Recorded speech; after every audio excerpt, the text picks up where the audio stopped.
It's the Stark County Planning and Zoning Commission meeting.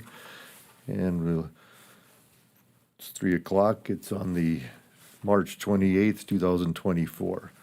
We're still have the, is there any changes to our order of business or? Chairman Franchuk, Steve Josephson, County Planner, and no, there are no additions or deletions to the agenda. Okay. We have absent is Sue Larson and Byron Richard, and on the phone is John Oderman. The rest are all present for the board members. Of course, we have the meeting notes from our last meeting at February 29th, 2023. Is there any corrections or changes to that?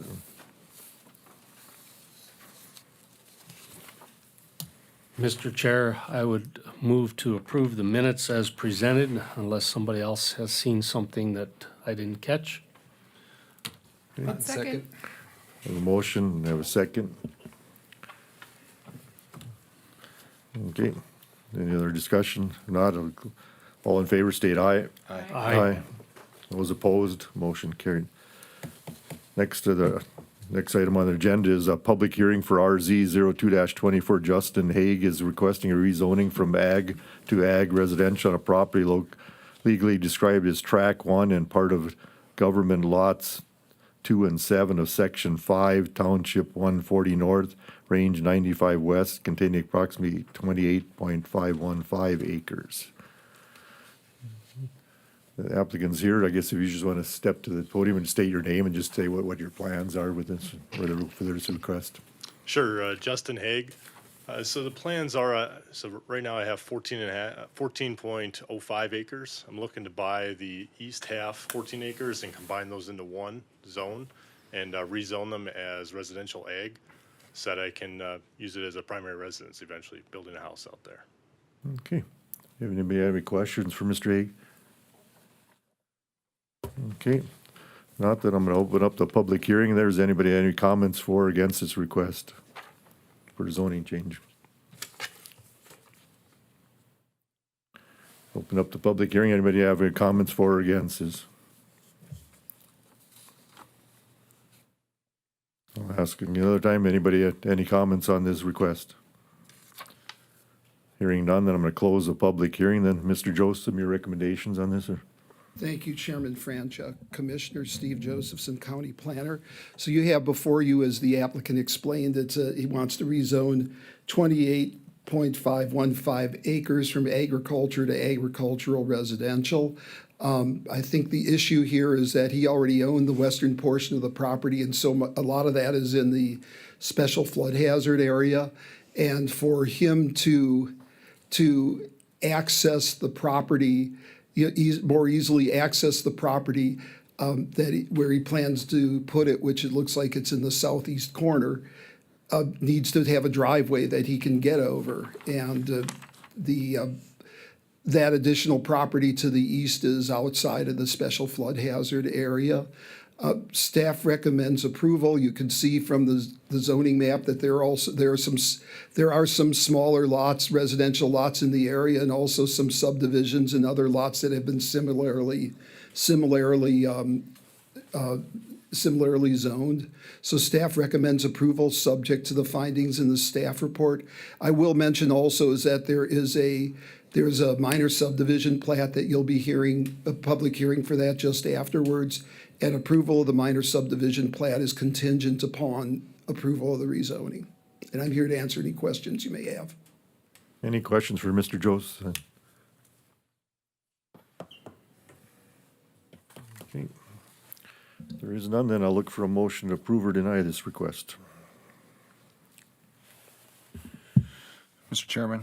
Yes. I would make the motion to approve, or I move the Stark County Planning and Zoning Commission recommend approval of RZ 02-24 application from Justin Haig rezoning the petition from ag to ag residential as meeting the goals, objectives, and implementation strategies of the Stark County Comprehensive Plan, all the requirements of the Stark County zoning ordinance, and also being in the interest of the public health, safety, and welfare. Okay, I have a motion. Do I have a second? I'll second, I'll second that motion. Second. Any other discussion then? If not, then we'll do a roll call vote then. Commissioner Claris. Aye. Commissioner Tralick. Aye. Commissioner Lemay. Aye. Commissioner Soboluk. Aye. And Commissioner White. And Commissioner Orderman. And chair votes aye, motion carried. Okay, next we'll move on to the other, next item is a public hearing then for the MSP 01-24 for Justin Haig is requesting approval of minor subdivision plat of the Russian Spring Creek subdivision on a property legally described as Track 1 and part of the government lots 2 and 7 of Section 5, Township 140 North, Range 95 West, containing approximately 28.515 acres. Okay, and you already stated what was planned on that, Mr. Joseph. Do you have any comment on this, or? Okay, do you have anything to add to it, or? Yes, as you can see there, and I've got a proposed roadway, so it's certainly out of the flood zone. I think that's really the main reason to get this addition is that I can be even further away and also have a road that's not near the cliffs. So not in the flood zone, but the current dirt road on the property that I do own is also right next to the cliff. So I need to have that road in better access if I'm going to build out there. And yeah, so I think basically I'm looking for that minor subdivision so that I can split off and buy this about 14.445 acres, I think it is, from George Sikora, who's also here. Okay. Anybody have any questions, or? Okay, then I'll open up the public hearing on this there for the MSP 01-24 minor subdivision plat. Anybody have any comments for the public? Anybody from the public have any comments? You gonna ask anybody from the public have any comments? If not, then I'm gonna close the public hearing then. Mr. Joseph, and then your recommendations. Sure. Thank you, Chairman Franchuk, Commissioner Steve Josephson, County Planner. So you have the request before you to create a subdivision plat for the Russian Spring Creek subdivision. This is the same property that was subject to the rezoning that you recommended approval for previously. The applicant had submitted the application. We asked one of our consulting engineers to review it. They had a number of comments. The comments were forwarded on to the applicant, and what you have in front of you is a revised plat that reflects those. It reflects those comments from the consulting engineer. Staff recommends approval of the minor subdivision plat, subject to the findings in the staff report. And I am here to answer any questions you may have. Okay, any questions for Mr. Joseph? If not, then I'll look for a motion to approve or deny this matter.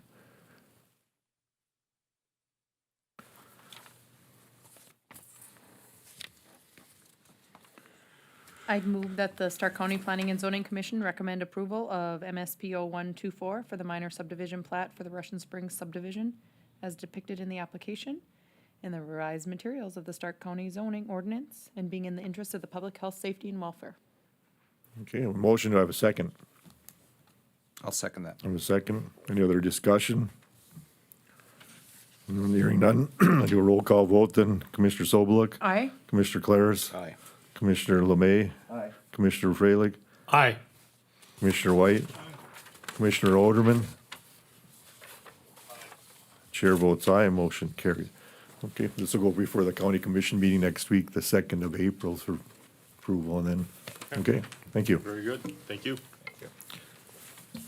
Mr. Joseph, is there anything else on the agenda? Yeah, just a couple things, and I'll try to be, I promise I'll try to be brief. First of all, update on the comprehensive plan. I did have a meeting, a bi-weekly meeting with our consultants today and Emergency Manager Decker.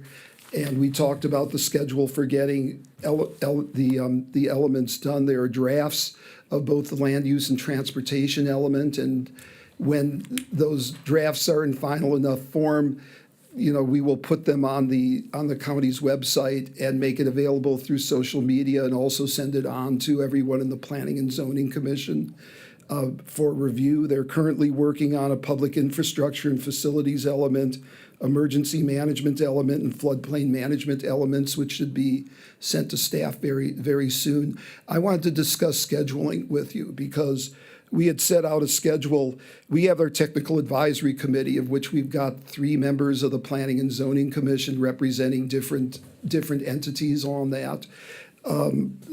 Looking at having a meeting of that on May the 13th. The decision is going to be whether or not it's going to be virtual or in person. And then after that, wanted to schedule a final public open house, similar to the ones that we had early on, except instead of being in 3 different locations, they would be in one location, more than likely at the Dakota Room. So I need to get with the extension and see about scheduling that. But then we had proposed having a joint meeting between the Technical Advisory Committee and the Planning and Zoning Commission for a workshop. There wouldn't be any action, there wouldn't be a public hearing, but it would be, the consultants going over what their final presentation of the comprehensive plan. We looked at scheduling that on May the 30th, which is the date of a regular Planning and Zoning Commission meeting. And the thought that I had was that if there was any public, we'd have the meeting whether or not there were any public hearings, but if there were public hearings, those would be addressed first. And then the workshop would happen after that and would be held here in the courthouse. And I just wanted to get comment and make sure that y'all Planning and Zoning Commissioners, have, whether you have any concerns or whether you think that that's okay to go ahead and tentatively schedule it that way. Works for me. I don't know about the rest of you.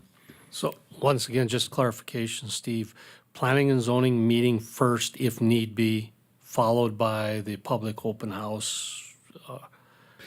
It would be, first it would be the Technical Advisory Committee would meet first, and that's tentatively scheduled for May the 13th. The public meeting would be, it's not a public hearing, but just a community workshop, May the 20th. And then the planning, having that joint meeting workshop with the Planning and Zoning Commission, the Technical Advisory Committee on May the 30th, and then bringing it to public hearing, a noticed public hearing on June the 27th. I can tell you right now, I will not be available June 27th, as that is the 4-H Achievement Days. Okay. That's, Yeah, I understand. They're trying to keep track with their contract. So the idea is to get it to the county commission after a public hearing and recommendation from the Planning and Zoning Commission on the 27th, and get it to July. Unless, Commissioner Freilich, we can probably try and see if we can schedule the public hearing for a different date. But anyway, I just wanted, this is why I'm asking about these tentative dates for meetings, is to see if there's any, if the Planning and Zoning Commission is fine with them. I understand you've got the fair then. If there's anyone else who has concerns, we have enough time that we can change the date of the public hearing. But anyway, that's why I'm going through this now. Or if the rest of the commission says we just want to go ahead with this date for the public hearing for the P&Z. if I would be the only one out, I would say the planning and zoning should continue on. Okay. And I think Commissioner Freilich is a member of the Technical Advisory Committee. You will have had a fair amount of input and insight into what the consultants are going to go forward with. And we're all appreciative of everybody who has served on the Technical Advisory Committee. I think it's been a very good exercise. Okay, is there anything else then, or? Not about this, but we did get a letter from FEMA. There was a remap of the flood insurance rate maps for the western part of Stark County. Or I'm sorry, for the eastern part. The western part I saw Commissioner White nodding his head, and he said, so that happened already. Right, but this year, this is for the rest of the eastern part of the county, and they did accept them. They will become effective in, I believe it's August 28th. So I will be bringing back an amendment to the floodplain section in the zoning ordinance just to change that effective date. I'll review what they're sending me in terms of model ordinances to make sure we're complying, but our ordinance was adopted a couple years ago based on basically the same things. So I think all we're really going to need to do is change that effective date. Yeah, we just need, every time there's an update to the flood insurance rate maps in Stark County, the date has to be changed. So you just can't say whatever the most recent one is. It's got to be as of that date. So I just wanted to make you aware that that's going to be coming up. Okay. Anything else? Now I'll look for a motion to adjourn. So moved. Okay, you have a second? All in favor, state aye. Aye. Aye. Those opposed? Motion carried. Thank you.